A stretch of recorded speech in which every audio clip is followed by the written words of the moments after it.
అవునా, చూద్దాం పైన చూస్తున్నావు.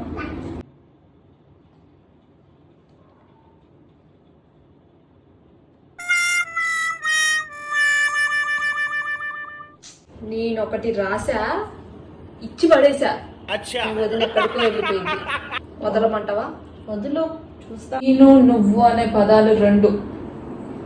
నేను అని పలికే ప్రతిసారి నేనులో ఉండే సగం నువ్వు.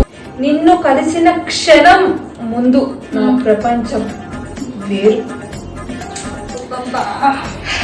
కలిసిన క్షణం మొదలు నా ప్రపంచం అయ్యింది నీ పేరు. ఆహా, నీ పేరుని తలుచుకున్న క్షణం నాకు గుర్తుంచిందే పదం మనం. దయచేసి నువ్వు దూరం అవుతావు అని తలుచుకున్న క్షణం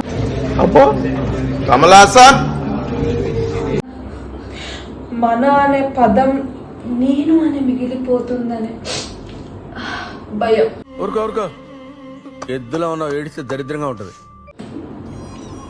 నీ చూపులోని చల్లదనం, నీ నవ్వులోని తీయదనం, నీ మనసులోని ఒంటెదనం,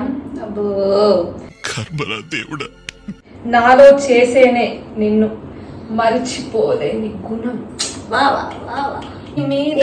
ఇదంతా ఏం రాతలు అవి? I'm going to be a lyricist. లిరిసిస్టా? ఏమి?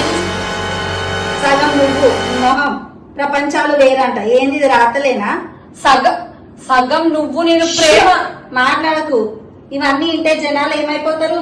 ఏమైతారు? మంచిగా ప్రశాంతంగా. ప్రశాంతం కాదు, బుర్రలు ఖరాబ్ అయితే వాళ్ళు. ఇట్లా రాస్తే కాదు. కళాకారుల మనస్సుని అర్థం చేసుకోలేని నువ్వు. నేను కాదు, నాలానే రియాక్ట్ అవుతారు బయట పోయిందంటే అందరూ. ఫస్ట్ మార్చు దాన్ని, లేదా రాయడం మానేయి. నేను రాస్తా చూడు, ఇంకోటి రాస్తా చూడు.